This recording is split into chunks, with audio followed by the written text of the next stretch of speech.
Come, come, whoever you are, wanderer, worshipper, lover of leaving, ours is no caravan of despair. Come, yet again come. Come, come, whoever you are, wanderer, worshipper, lover of leaving, ours is no caravan of despair. Come, yet again come. Good morning. Welcome to church on Flower Communion Sunday, my very favorite Sunday of the year. I love it. Welcome to all of our members and friends. Welcome to those who are joining us online. And a special welcome to our visitors this morning. We are so glad you're here. And we would love to have a chance to meet you at our welcome table just outside this door after service. And also, we invite you to stay for our potluck that's happening right after church. Have just a couple of announcements as we begin. Next week begins our Summer Forum series. Our first speaker will be Professor Kim Martinez from the University of Utah Art Department. Now, if you're unfamiliar with the Summer Forum series, we welcome guest speakers from the community each Sunday during the summer to share from their expertise on topics relevant to our local area or to national issues. It's really fun and exciting, and you can find a complete list of topics and dates posted around the building and also on our website. We are also pleased to bring back Summer Sundown, which is our 6-week summer worship series. The series starts on July 7th with a potluck dinner at 5:30 in the evening and worship beginning at 6:15. It's a little different kind of worship than you'll find on Sunday mornings here, a little more casual, a little more music, and the music is provided this year by David Owens and Jim Thornburg. Jim? Yes? Yeah. It's really lovely, a nice thing to do during the summer. So we'd love for you to join us, and please bring a friend or two. There are all sorts of things happening here over the summer. Circle suppers, adult education classes, our 30s and 40s group, and our women's circle, and even more. So please take a look at the Torch email. That's the newsletter that comes out on Fridays for times and locations of all these great happenings. And if you're not getting the Torch, please stop by the welcome table and let them know, and they'll help you get signed up. Now, with the announcements behind us, we begin our worship service today with these words by the Reverend Dr. Norbert Čapek, who, together with his spouse, the Reverend Weier Čapek, created the first flower communion ceremony in 1923. It is in our hands to use life and to adorn it with divine beauty and the light of immortality. But what do? We fill life with quarrels, animosity, tears, and vanities. What keeps us from creating a new world? We have invented the airplane, we have discovered the North Pole, but the most important thing is missing, that we might discover ourselves, that we might know ourselves and the meaning of existence.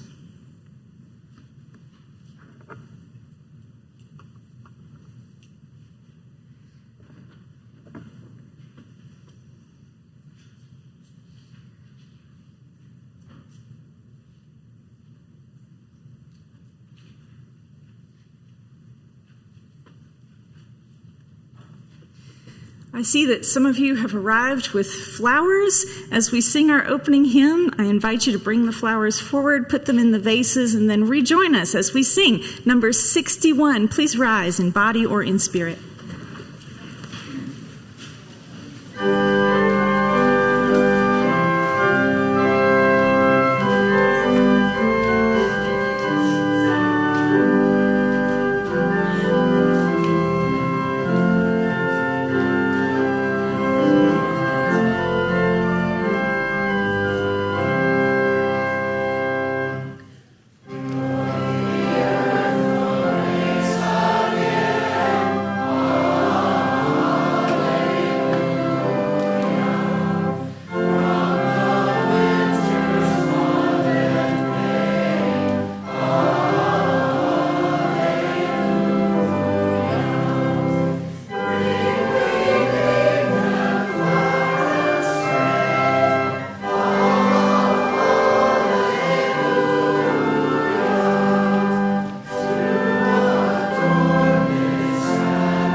I'd like to invite forward members of our hospitality committee, our board president, and Reverend Jay.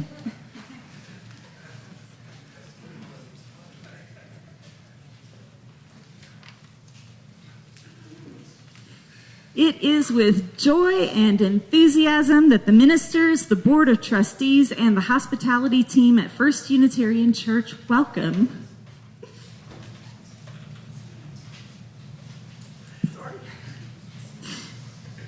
new members to our congregation today. We are thrilled to meet you, to get to know you, and to offer you our support and our care in this shared spiritual journey. I'm sorry. Joining a Unitarian Universalist community does not require assent to a creed, a shared statement of belief about the nature of reality, or the requirements of salvation. However, to become a member does require something of us. It requires a commitment to the welfare of the whole community, not just ourselves. It requires us to relinquish consumption and embrace cultivation. And it requires us to align ourselves with covenant.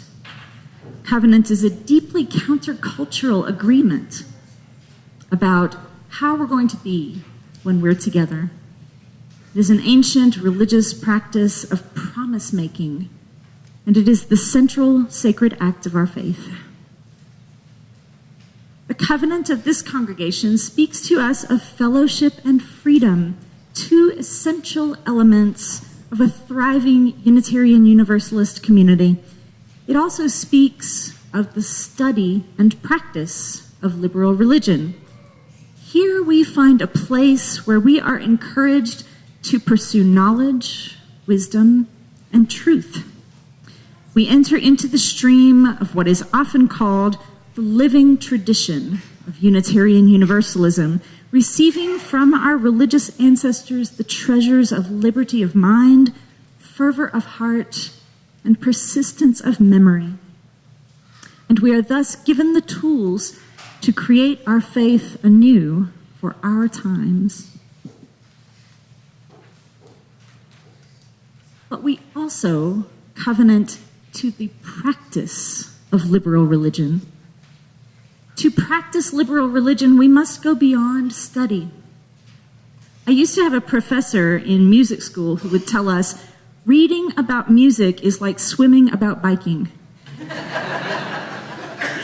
He meant that if we really want to understand music, we must make music. We must get out of our heads and into the messy work of music making. And so it is with our life together as a congregation. Liberal religion is not a spectator sport. It is a practice. And if I recall anything else from music school, it is this. If we only practice what we are already good at, we will learn nothing. We must be willing to practice what we don't yet know, to commit ourselves to teamwork, and to make mistakes and learn from them in order to practice this faith. So then, how shall we practice? Our covenant tells us, with love. Love is the spirit of this church, with service to one another and to the larger community, its greatest concern. We shall practice love as a verb, not just an emotion. We shall serve each other and learn to receive the service of others with grace and gratitude. And we shall learn to serve our community in the same way.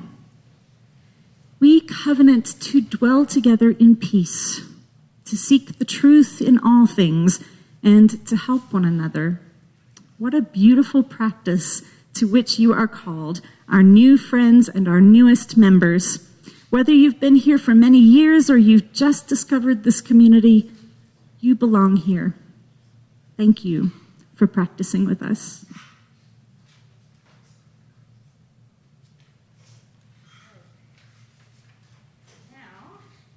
Now I invite those persons who would like to become members of our congregation to come forward and sign the book. If you're sitting upstairs, now's probably the time to head on down. If you have already signed, you can skip that part, but please come forward and let us welcome you with gifts and the hug or the handshake or the fist bump of fellowship. And please sign legibly so Stefanie can read your name. This is for posterity. Let me set it here. First, Elizabeth Callison. Come on down. You can clap, it's okay. If you'll come on over and sign, and then work your way on down. You're the first one, so you're the guinea pig, right? Brandon Checkets.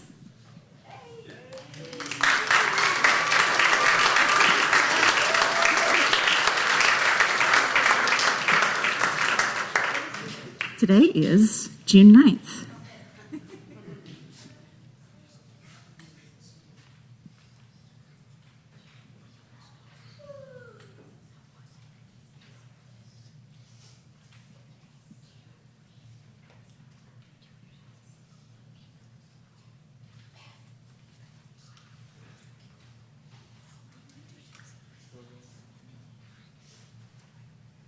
I'll let you say it because I don't have it written down.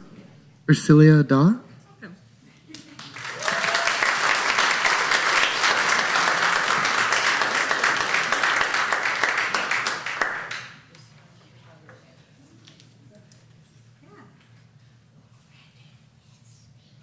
Richard Clark.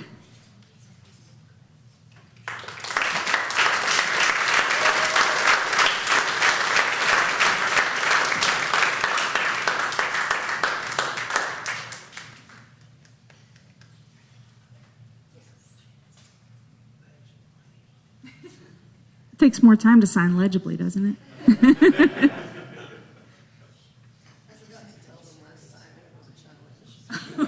Yeah, sometimes we forget to say that, and then Stefanie's like, who is this?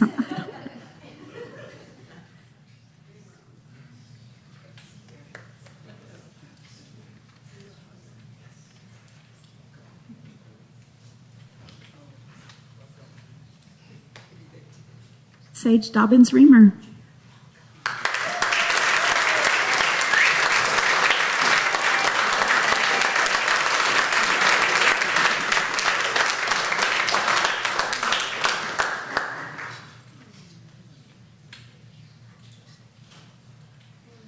Laura Mills.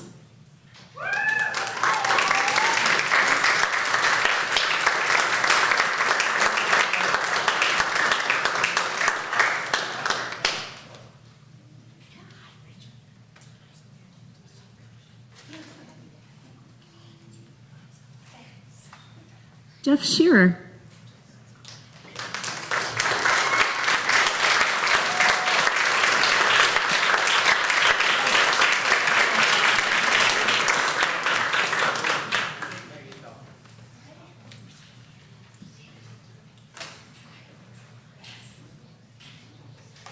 Rebecca Schrader.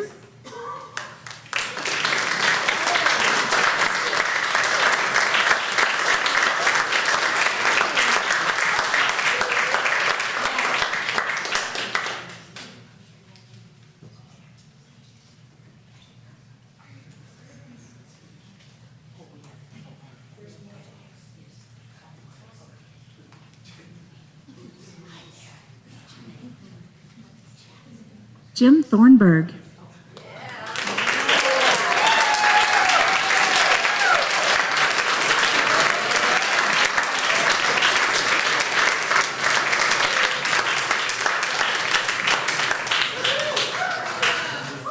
Jim Thornburg putting a ring on it.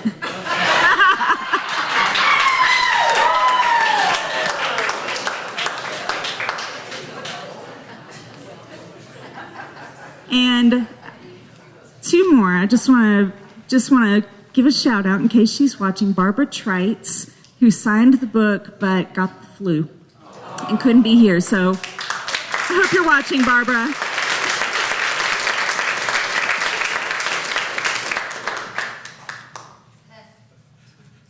The fist bump of fellowship. And last but not least, Reverend J. Sylvan.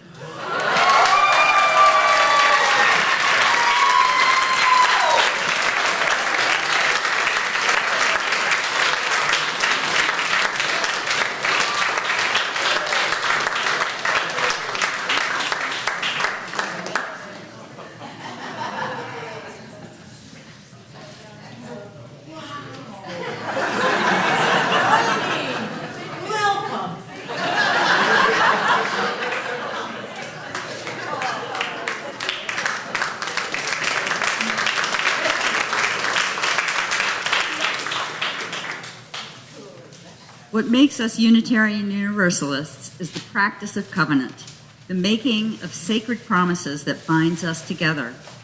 Our promises are not eternally binding, like those our religious ancestors might have made. Rather, they must be remade again and again, and returned to when there is conflict or confusion among us. Let us read together our congregational covenant, with our new members joining us in this covenant for the first time, our current members recommitting themselves to it. The church shall be a fellowship of individuals with free minds, having for its object the study and practice of liberal religion, including the principles propounded by the Unitarian Universalist Association, the development of a more meaningful life for each of its members and friends, and the building of a better community. Love shall be the spirit of this church, with service to one another and to the larger community its greatest concern.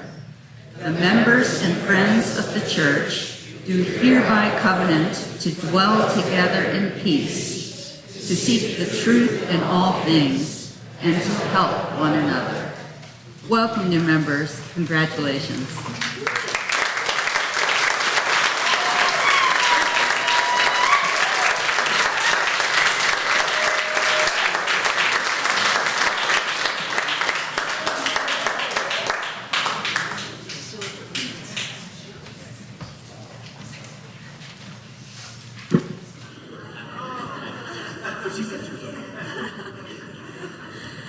Hi, everybody.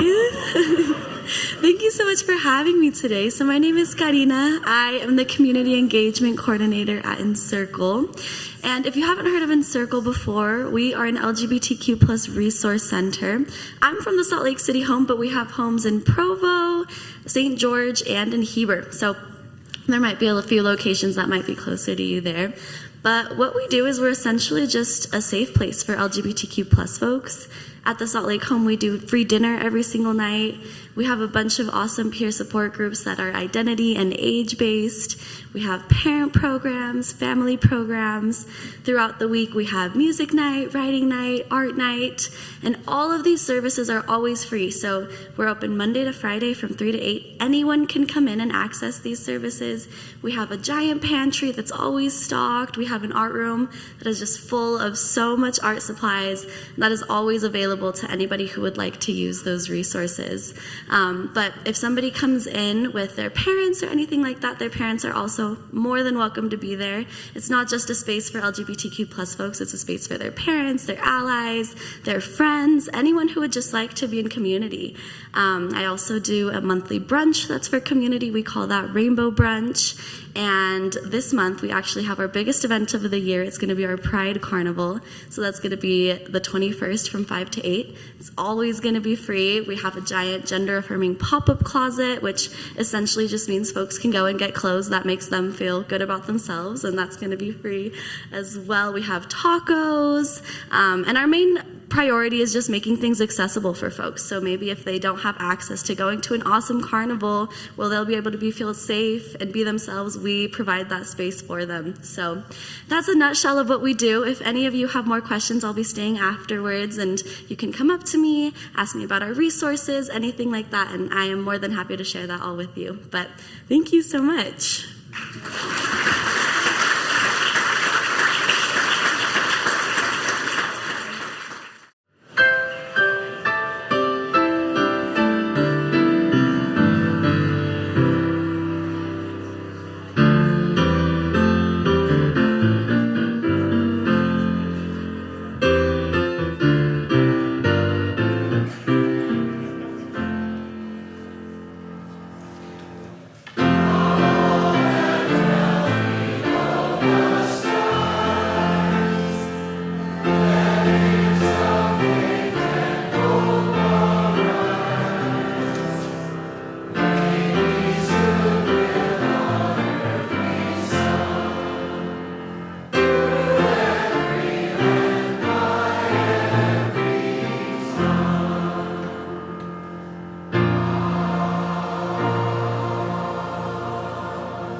Good morning.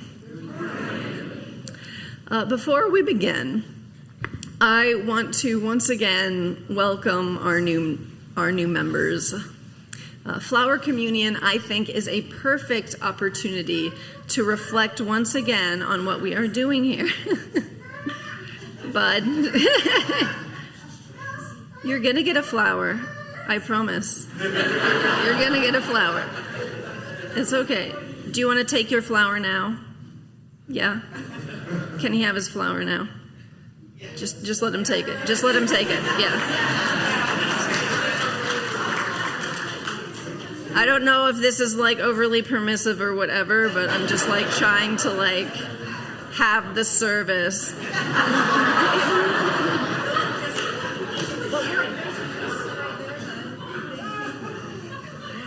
That's a good one.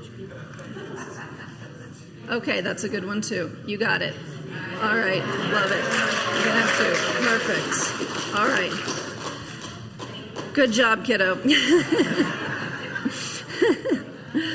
I know, Flower Communion is so exciting. Like, I cannot wait. And I think it's a perfect opportunity to reflect once again on what the heck we are doing here.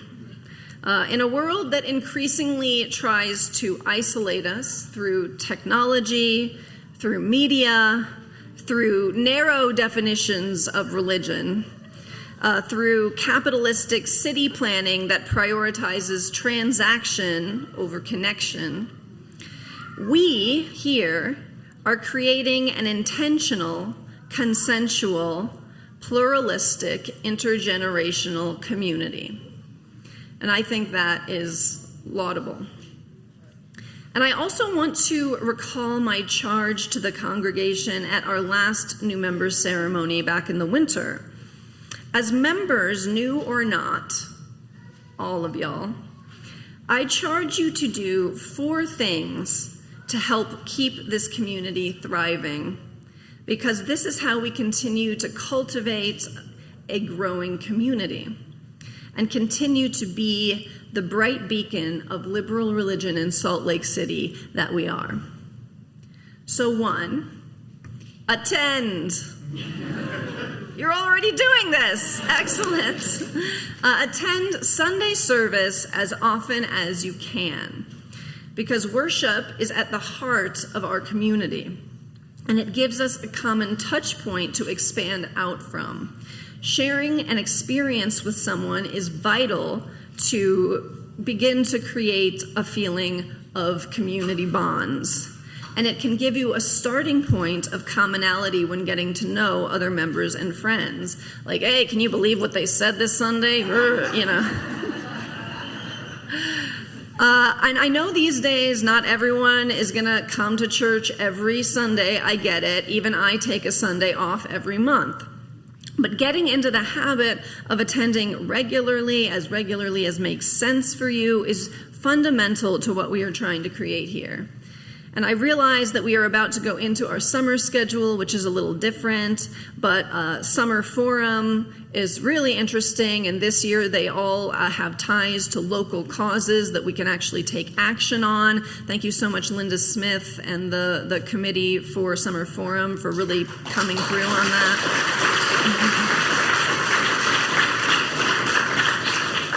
And we also have Summer Sundown, which is an opportunity for a more informal worship that focuses on food and togetherness and music. So there are 2 opportunities for community and connection over the summer. And then, of course, we will be back with our regular Sunday services in August.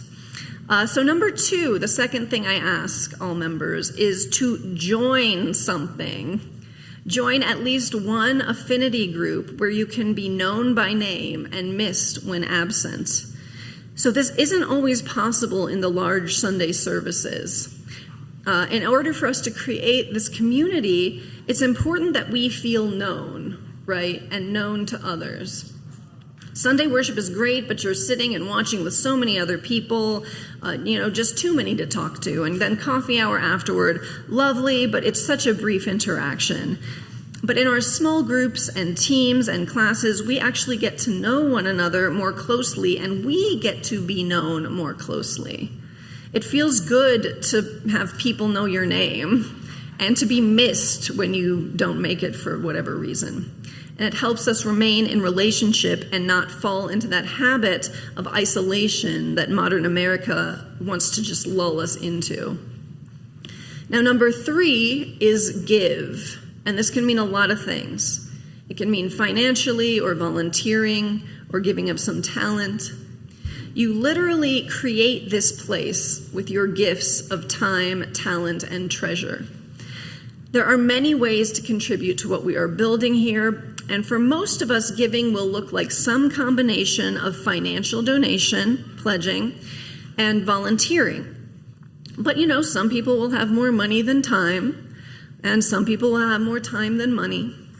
And of course, some people might have plenty of both, and some people may not have much of either. And so this changes during different seasons of life as well. There will be times when some of us will only be receiving from the congregation rather than giving. And when those times come, the rest of us will be honored to serve. Now, as you discern what giving will look like for you this year, I invite you to feel your situation honestly and give accordingly. All giving is appreciated and literally creates this community. And then 4, and this one is the scariest one, but I believe in you. Invite your friends, your family, your colleagues who might, jive with the vibe, as we used to say, who might be interested, who might get something out of what we're doing here. So we don't want to be the best kept secret in town, right? I think that there's a lot of people out there in the Salt Lake Valley that would benefit from this, might even be actively looking for something like this, but just might not know we're there. So you can help us expand our community and awareness of our community by word of mouth. After all, word of mouth is the best advertising for anything. And this will also help you flex those social muscles. I know not everybody has a hard time being social, but after multiple years of on-again, off-again isolation, I think we all might need to practice inviting people to things now and then. Maybe it's just me. So whether or not they come back or whether or not they even come, you'll have something to talk about with them, and they'll know about this place, and they'll know you a little better too. They'll know something that's important to you. And if you're worried about coming off as like evangelical or culty by inviting somebody to church, I get it. But here are some helpful ways to describe what we're doing here that might help you kind of bridge that anxiety. And I gave these back in January too. So you could say, it's like a church for the spiritual but not religious. Or you could say, it's like a church for the religious but not spiritual. Whichever one feels right to you. Or you could say, it's a progressive church that believes in science and social justice. There's one. Or you could say, we're not like a regular church, we're a cool church. Or you could say, the ministers are both tattooed queers. I don't know, whatever works for you. Like just for economy of language, that last one probably works. But anyway, I just ask y'all to try it. The more the merrier as far as I am concerned. I think what we are creating here is pretty cool, and I'm so grateful you are here, and I would like more people to be a part of it because I think this is a really valuable place and it can really be beneficial to a lot of people in Salt Lake City. And so now, it is time for us to share in flower communion. I ask that as you each in turn approach the communion table, you do so reverently, with a sense of how important it is, I'm going to talk for a while still, with a sense of how important it is to address our world and one another with gentleness, justice, and love. And when you take your flower, take a moment to appreciate the beauty of each flower. And then take another moment to appreciate the collective beauty that the flowers create together. The sum that is greater than its parts. The flowers in the vase are a symbol of our beloved community, our glorious bouquet. Reflect on the flower that you brought with you and how it looks in the bouquet with others. Now reflect on the bouquets as a whole and how they are more glorious than any of the flowers on their own. My last church in Houston didn't have small group ministry like we do, or even a lot of adult or religious education. It was a lot smaller, and so I started a monthly pub theology group because I found that it was very rare for these folks to actually talk about what they believed with one another. And I know that we do this in our small group. This is wonderful. We have places to do this, but they did not. And in general, they were also like rocket scientists, and they were like real sure that they knew that God was an engineer and also God didn't exist. It was like they knew that. I love them. But so I started a monthly pub theology group because I find that beverages and a meal can help discussion of taboo topics such as politics and religion go down a little easier.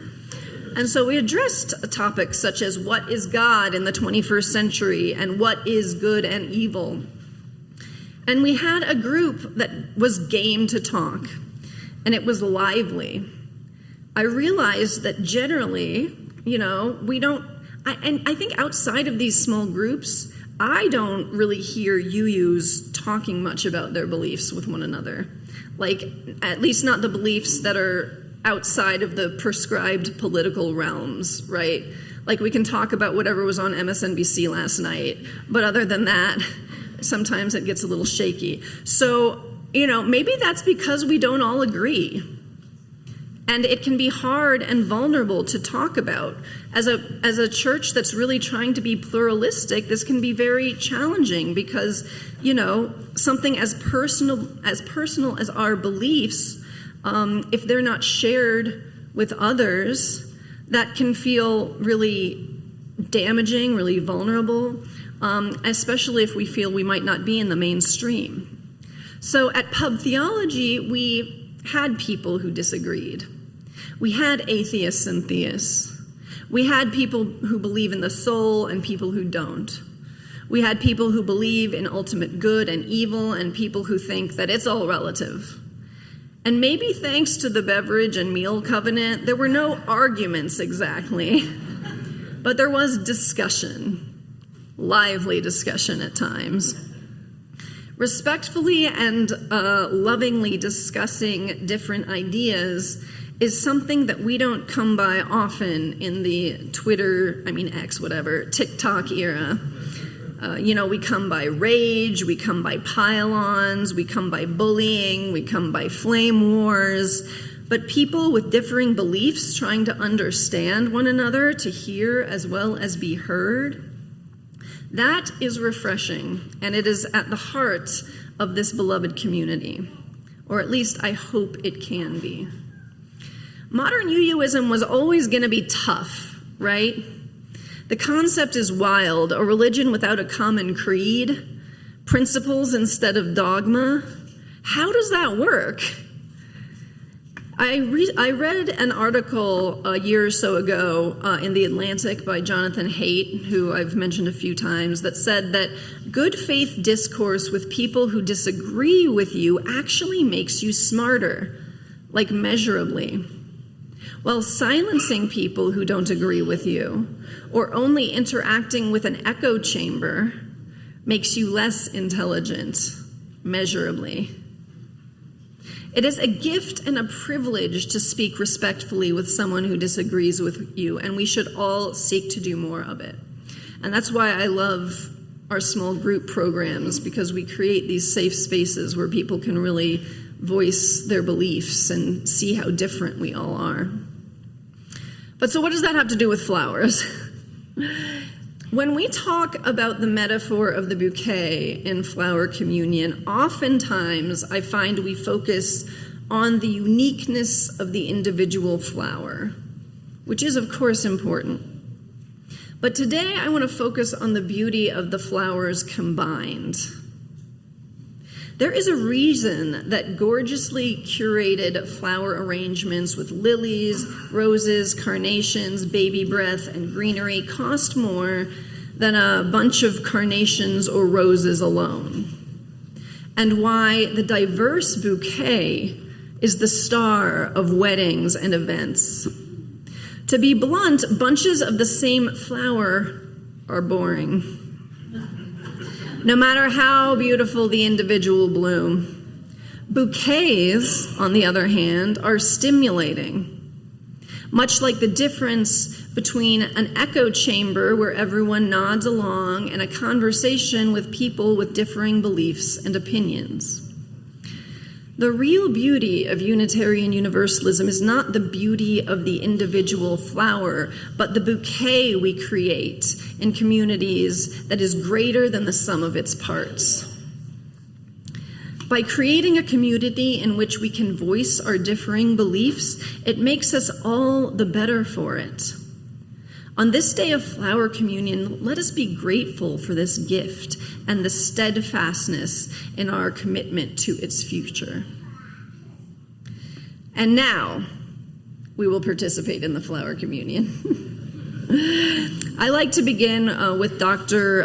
Čapek's original prayer. Reverend Monica already gave you the brief history. Dr. Čapek was the creator of flower communion over 100 years ago. Dr. Čapek's prayer. In the name of Providence, which implants in the seed the future of the tree, and in the hearts of people the longing for people living in love, in the name of the highest in whom we move and who makes the parent, the sibling what they are, in the name of sages and great religious leaders who sacrificed their lives to hasten the coming of peace and justice, let us renew our resolution sincerely to be real siblings, regardless of any kind of bar which estranges one from another. In this holy resolution, may we be strengthened, knowing that we are the family of the divine, the one Spirit, the Spirit of love.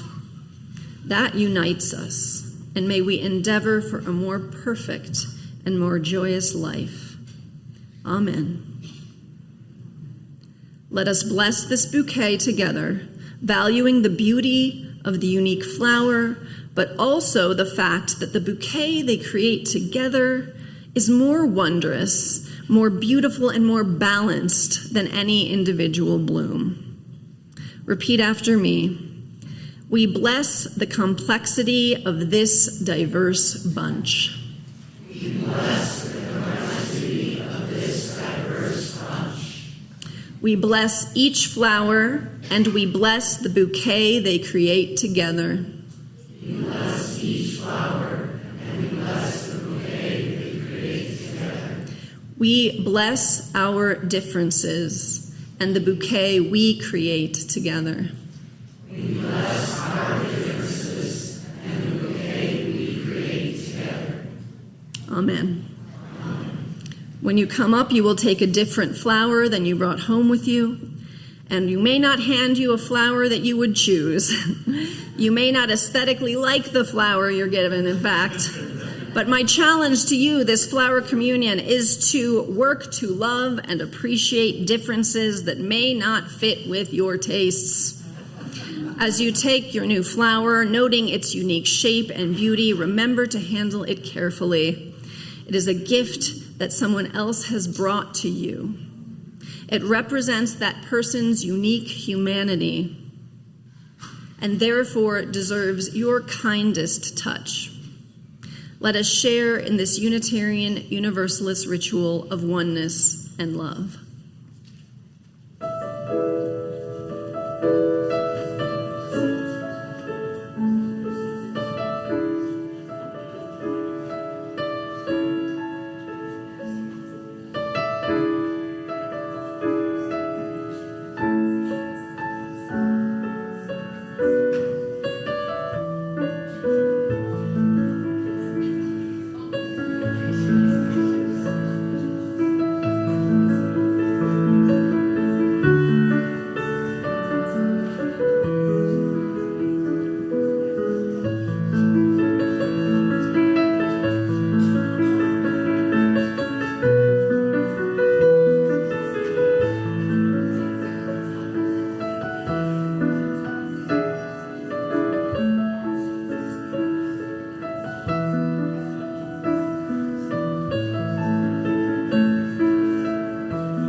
My friends, consider your new flower and how it represents something of someone else in your community.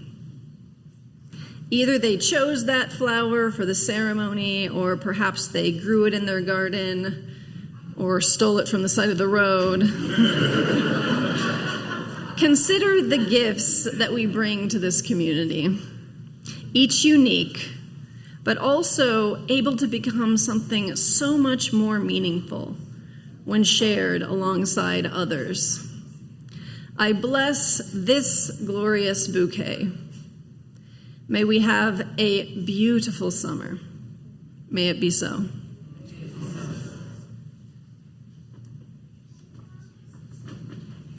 Join us in singing our closing hymn, number 78. And let's just do the first three verses. In your gray hymnal.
My friends, we have so much going on this summer.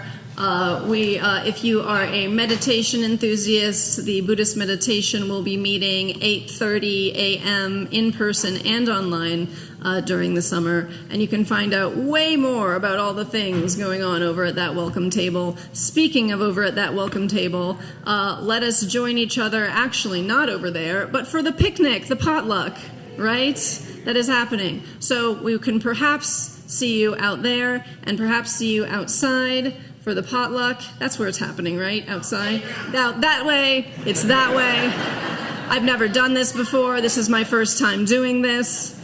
It's that way. So there's nothing in there? Great. Whatever. Look at the torch. Love it. I've never done flower communion. You're wonderful. Next year, I will know everything that is going on at all times. Blessings. Happy summer. See you out there.